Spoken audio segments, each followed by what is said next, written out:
the best $100 and worst $100 I've ever purchased in my life. I'm gonna share with you what I think is the best and the worst. The worst, it's sort of a story, so I can't just show you a product and move on. So this was more than 10 years ago, I think, or about 10 years ago. I was unemployed. I didn't have any money. And long story short, I was randomly at my grandma's house and she gave me $100 in cash. It was $100 bill. And at the time, I was trying to be really responsible. I was like, honestly, I think I was 18 years old at this time. And during this time in my life, I did not have any luxury items. I did not splurge on anything. I was a legit poor kid that didn't have anything. I had a PlayStation 3 and that's it. And I had a shitty computer and that was the gist of my possessions at the time. And I had a used car to go to college.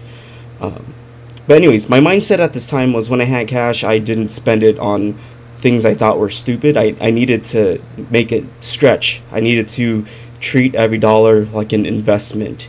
I you get the point. I didn't have anything.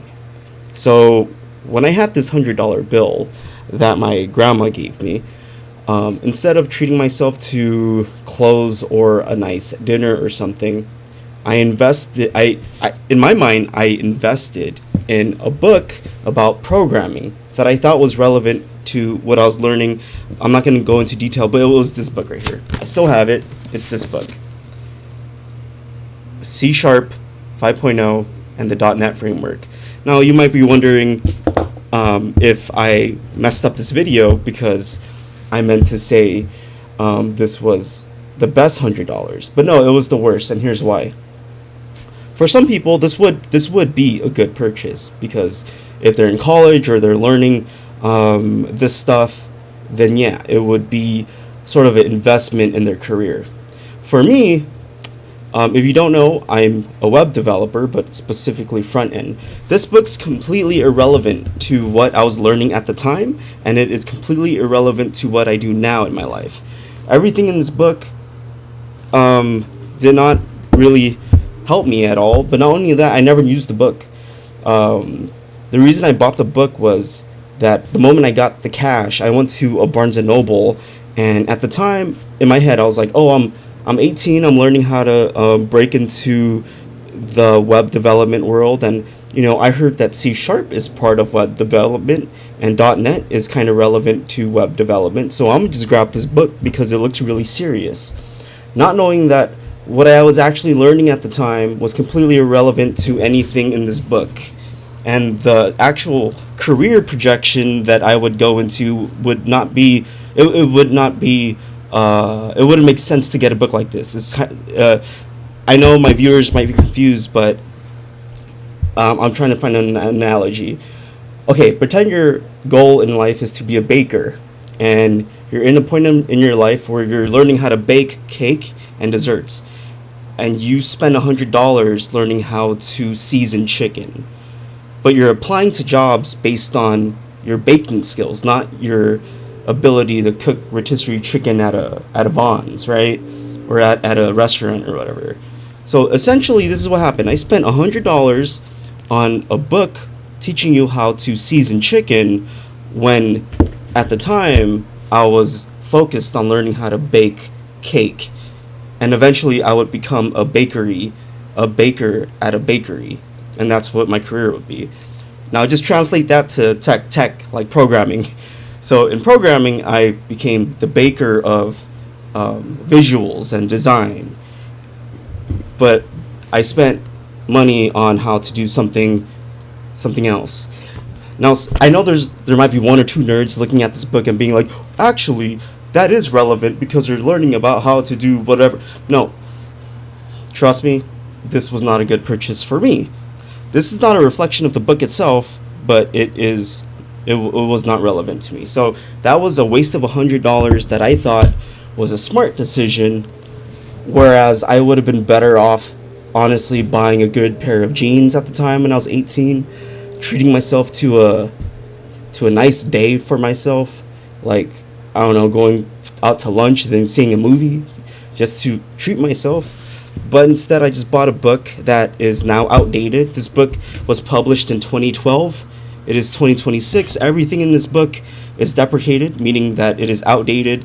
If you use this book to build a website today, it would not be good practice. So yes, last mentioned, worst purchase in my life, worst $100 ever spent. Again, not a reflection of the book, just a reflection of the relevancy of me and the book. So it was just one of those rare occasions where I spent $100 on something that seemed like a good, smart decision, whereas actually splurging on something materialistic like a video game or I don't know, just something that I could have enjoyed at the time, I think that actually would have been a better investment, especially at 18 when I was stressed out.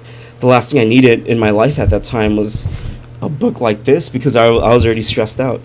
I was at 18, I was like doing nothing but online courses. So just adding this really thick book in in my room didn't really help. But because I bought this with the $100 that my grandma gave me, and she is not with us today, rest in peace. I still keep this book as a reminder that just because something looks like it's a smart investment, you should always really think about it. And sometimes the materialistic purchase might actually be the better option. Not all the time, and most of the time it's not. But this book reminds me that sometimes trying to invest in the long term with every dollar you have actually backfires. So yeah, that was the worst $100 I have ever spent. Now, to quickly wrap up this video, I'm going to talk to you about the best $100 I've ever spent. And this is actually a very recent purchase, and it is this watch. It is this Casio AE1200. I forgot what they call it, but nicknamed Casio Royale. This is about the price ranges from $50 to $60, but this is a budget watch with a custom leather strap. So the watch itself doesn't come with this strap, but I modded it and got an aftermarket leather strap, and I think this is the best watch I own right now. And if you don't know, this Casio model, the AE1200, whatever, the Casio Royale, is really popular these days because a lot of people on the internet, like Instagram and YouTube, they modify these watches and make it unique, and they customize it with different colors and straps. But not only that, if you know anything about the watch world, you probably already know about this watch. But this watch is famous because it is based off of a watch from the James Bond 007 movie Octopussy, which was in like one of the original early movies where it featured a watch, and then Casio, correct me if I'm wrong, designed a watch inspired by that original design. And this is what you have now. You have a digital, clean, sleek watch. I'm sure a lot of you already know about this watch. I'm not going to go into detail, but basically I got an aftermarket leather watch and a leather strap, and I take this thing to work every day. And for some reason, this watch pair wells with almost every outfit I wear. It just complements the jeans, the shirt.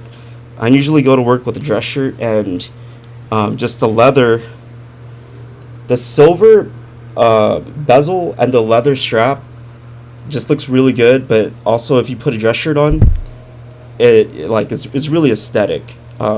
It doesn't really pair well with the shirt, but when you dress casually, professional, business casual, with this watch, it's clean and it feels great. And this watch in total with the leather strap was about $90.